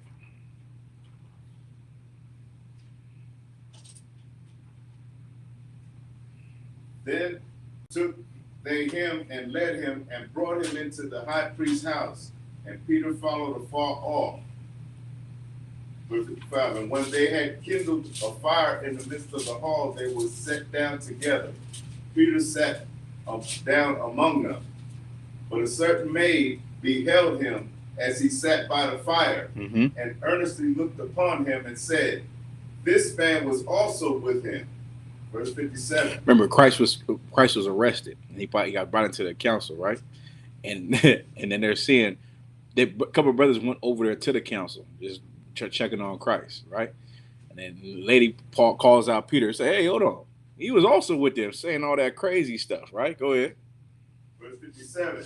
And he denied him, saying, woman, I know him not. Man, I don't know that, cat. Why you saying that? I don't know that, brother. Don't put that on me like that. Go ahead. Verse 58. And after a little while, another saw him and said, thou art also of them. And Peter said, man, I am not. Man. He said, man. That's what he said, right? Come. Man, no, I ain't. Right? Go ahead. Verse 59. Go ahead. And about the space of 1 hour, after another confidently affirmed, saying, of a truth, this fellow also was with him. Stop right there. Now, go take me to the precept where Christ said that he told Peter that he would deny him. Go ahead, Commodore. I got it in book of Matthew. Go ahead. Matthew, chapter 26, verse 34. Yahweh said unto him, verily I say unto thee, that this night, before the cock crow, thou shalt deny me thrice. You should deny me thrice. He told Peter that. Go ahead. 35. Peter said unto him, though I should die with thee. Nah, he said, nah, I'm gonna die with you. What are you talking about? When was they bury me, man? Go ahead. Go ahead. Come on, yet will I not deny thee. Likewise, also said all the disciples. Right. He said, yeah, that's what they all say, man. Go ahead.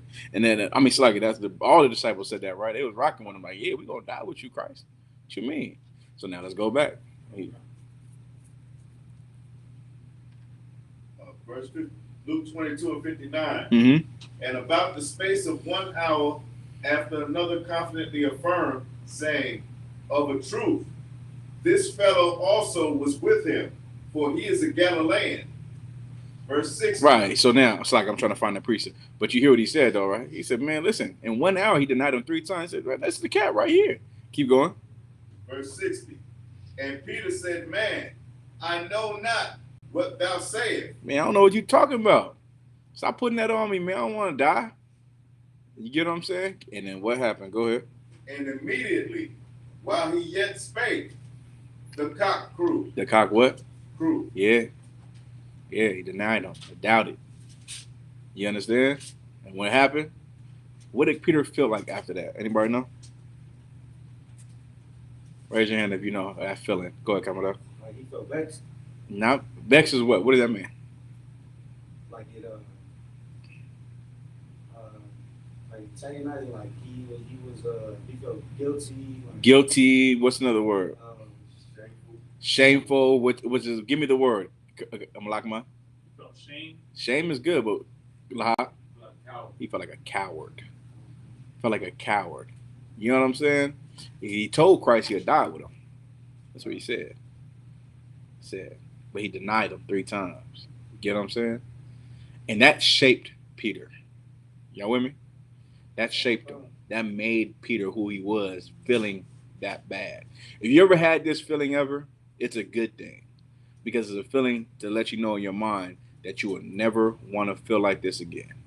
You understand? And that's how Peter felt. He said, man, look, man. After that day, he was just a cold cat. You understand? Cold cat. And he gave his life for that brother after that. He said, man, I'll die before I ever say something like that again. You know what I mean? But doubt can do that to you. You don't have to be a doubter to feel it. You can just know it by reading it and see how you don't want to be. There's going to be occasions that rise up. What are you going to do in certain occasions? Fold? Everyone is going to be tested. Everybody. You're going to be tested. And when your test comes and you fail, everybody's going to look at you like, damn, that's not how you be talking. Get what I'm saying? You don't be talking like that, but I guess. You understand? Go ahead. You got it, bro. No swear. You get the point, right? Shalom. No, so when your test comes, stay ready.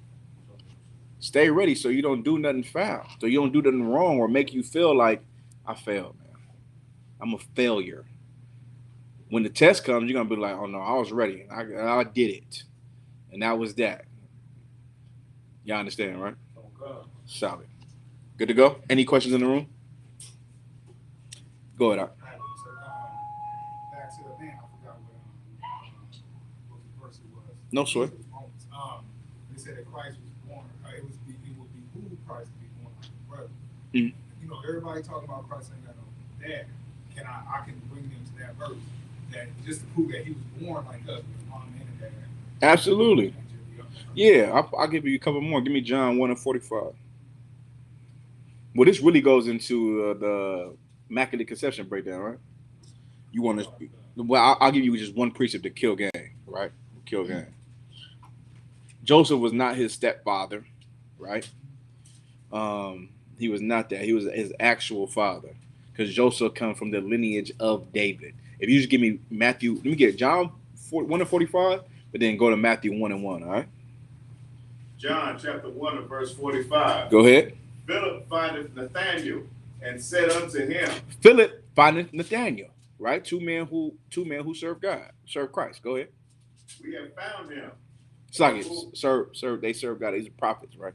Go ahead. They older than Christ at this point. Go ahead. We have found him, of whom Moses in the law and the prophets did write. Mm-hmm. Yahushua of Nazareth. Yahushua of who? Nazareth. Of who? Nazareth. Go ahead.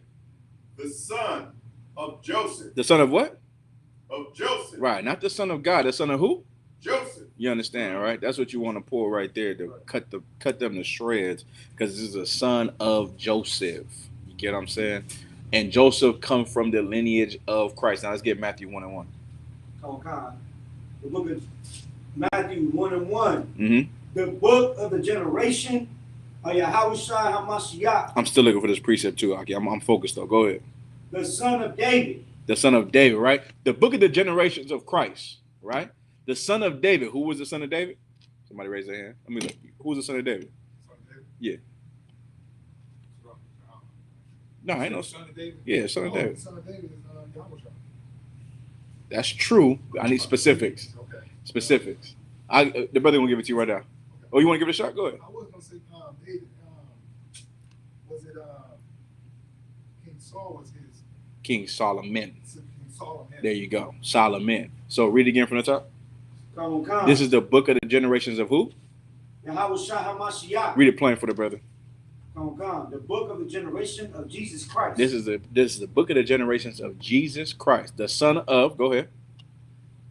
Of David. The son of who? David. Now listen. Now this is simple, but it's hard to understand if you're a Christian, right? You're a Christian, you just read right past this, but you don't really understand what's being said, right? This is the book of the generations of Jesus Christ. Now this book is going to tell you about the generations of Christ. The son of who? David. And the son of Abraham. You get what I'm saying? So this literally just said that Christ was Solomon and Christ was Isaac. You see that, right? Right. Abraham had a son. His first son was what's the cat name? What's the cat he had to send out? Ishmael, right? His first son was Ishmael that he had with the heathen. Had to get her out of there, right? Then he had a child with Sarah when she was 90 years old. And that son was Isaac. Isaac is Christ reincarnated. Solomon is Christ reincarnated. We could pull those precepts all day. Go ahead, Commodore. So like I said, it goes into verse 2. It says, Abraham begot Isaac. Abraham begot Isaac. Wagali. So now we talking about, did Christ have a father? Christ had a father. Christ's father was Joseph. Go ahead, Lahab. Even just in that way, it's a generation. Like to have a generation means that you have like a lineage. That means you've been here. That mean you've been here a few times too. Yeah, and perfect. So like, which to your point was exactly on point. You have a grandfather, you have a lineage, right? So to give me Jeremiah the 5th chapter and the 23rd verse. This is give you further proof on Joseph being Christ's father in the Old Testament. All right, this is what you need too. We're not going to do the whole reincarnation breakdown, but these two precepts, what you need in the New Testament for John 1:45, and you go to Jeremiah 5:23 to prove that this brother had to come from this tree, right? So give me that. Come on, sir. The book of Jeremiah 5:23. Go ahead.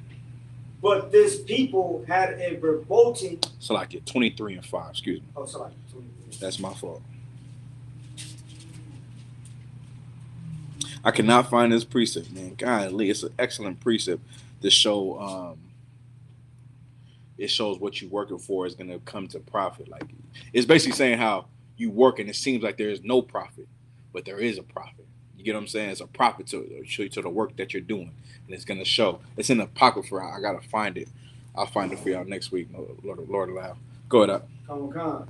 The book of Jeremiah 23 and 5. Mm-hmm. Behold, the days come, said the Lord, that I will rise unto David a righteous branch, and a king shall reign and prosper. Right. So now he's going to rise. He's going to bring unto David a righteous branch, and a king shall reign and prosper. This is a future prophecy of Christ. Right. Keep going. Come on. And shall execute judgment and justice in the earth. Right. He's going to raise up a righteous branch. A righteous branch. That branch was Joseph. That tree was David. It came from David's lineage. It had to be David because the Lord wanted a man after his own heart, and it had to come from his seed. You get what I'm saying? And that righteous branch was Joseph, and Joseph did have a child, which was Christ. Lahab. I got a precept you talking about the work. About the work. About the work that you do. Is this in the Apocrypha? It's not. No sweat. Go ahead. Pull it for me. It's Hebrews 6 and 10. Mm-hmm. For God is not the righteous to forget your work and labor of love, which you have showed toward his name. You understand, right? The Lord ain't gonna forget that. Though you might forget the things you done coming up in the truth that furthered the school. The Lord did not forget. You understand, right? You might have did things of the work and no one seen you do it, but the Lord seen it. You understand? That's why it's important to work. We got to work when no one's watching. That's in the Bible. Work when no man seeth. Right. You know what I'm saying? Don't do work for men to see. Do work for men not to see. That shows your sincerity and you being genuine in the work of the Lord, right? Listen, I work all the time. I don't listen. Some things are seen and some things are not seen, but everything is glorified in public. You understand? Everything. The Lord just puts it on the brother to just bring it out. Go ahead, Malakma. So like, what about the precept that says he that endures until the end shall be saved? Do you use that one as well? For what? Like, thinking that your work doesn't go unnoticed or that there's no reward. Okay, yes, but I would use that to show you that you gotta keep working. Because some cats might think they did enough work, and they should be glorified. But that's not what this precept says. You gotta keep working, because nothing that we do gets us the kingdom of heaven if we stop. We can do a lot of great things for 5 years, 10 years, right? And if we stop at 10, you're like, I put my work in. But chill. You're gonna chill. You're gonna chill forever. You're gonna chill, and then now Christ came back and you said, well, damn, you stopped working.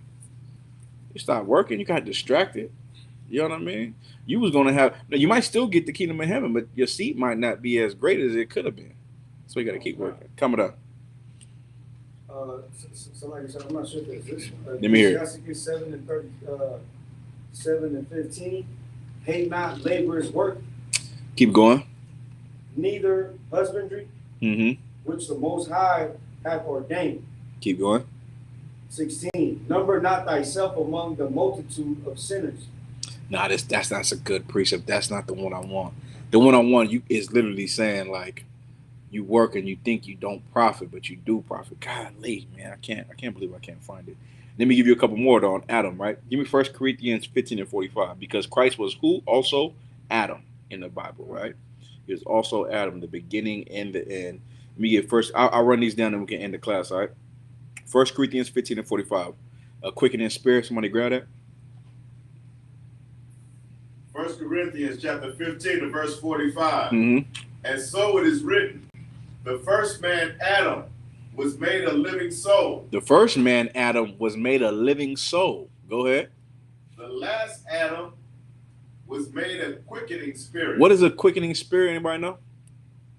Shout out. Like when you reincarnated. There you go. Reincarnated, and what else?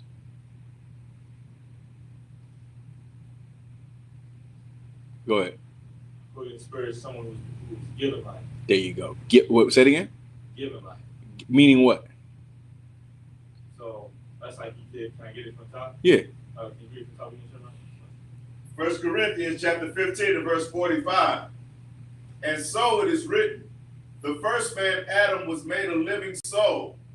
Okay, so the first man Adam was made a living soul. So the Lord made Adam a living soul. So this is someone who was dead, and the Lord gave him life. Perfect. Go ahead. Go ahead. The last Adam was made a quickening spirit. Okay, so this is a brother that gives life. Meaning what? He's gonna show you how to live. Yes. And what else?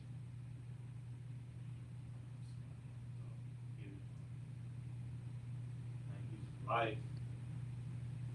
He was born. I'll give it to you. He was born with the Holy Spirit. You know what I'm saying? He was born with the Holy Spirit, which is perfect what you said. Give me John 5 and 21. This is all for Adam. You want to put this in your notes. Christ is This is the precept that shows Christ was Adam in the in the Bible. All right. John 5 and 21. Who got it? John 5 and 21. Concert. Go ahead. The book of John, chapter 5, verse 21. Mm-hmm. For as the Father raiseth up the dead and quickeneth them, even so the Son quickeneth whom he will. You understand that, right? Even the Son quickeneth who he will, right? Christ was the last Adam. Christ was that man, and he gave what Lahab said. He gave brothers life. He was giving life as the first Adam, and as the last Adam, he was giving life. You understand? Give me John 10 and 28.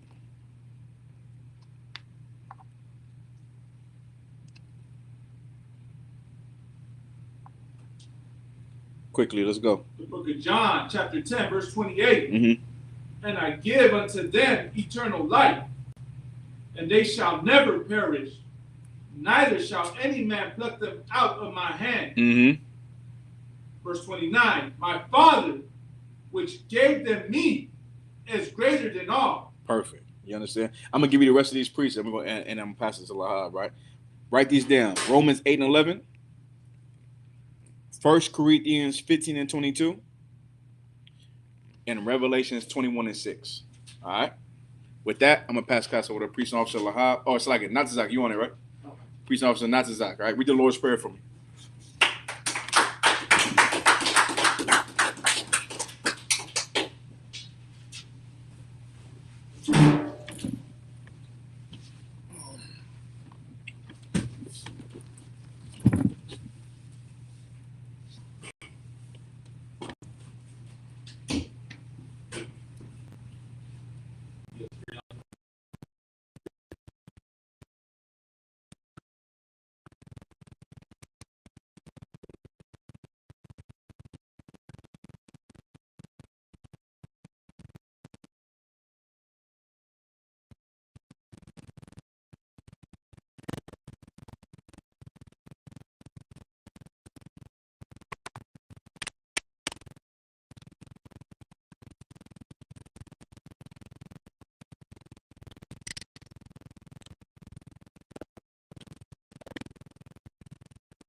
All right, and then Elijah, I'll stand and face the east.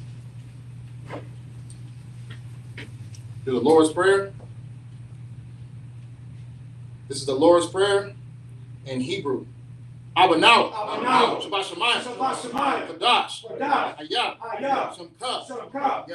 Yahweh. Malakavka. Aba'ah. Atazaka. Hayah. Aisha. Ba'arataza. Hawa. Hayah.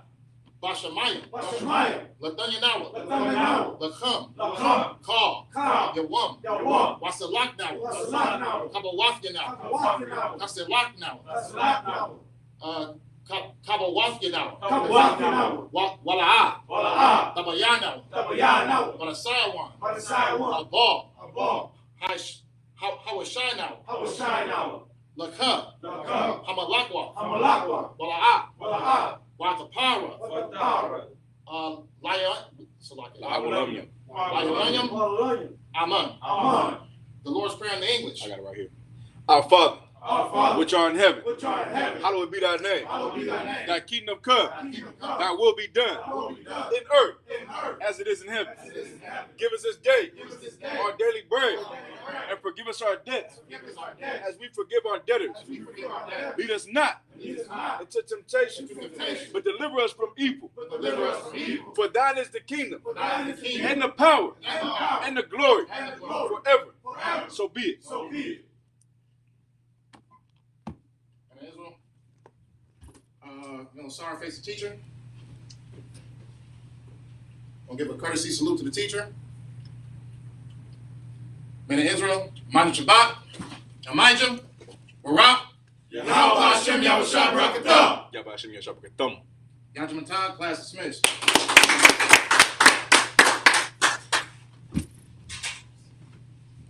Curse.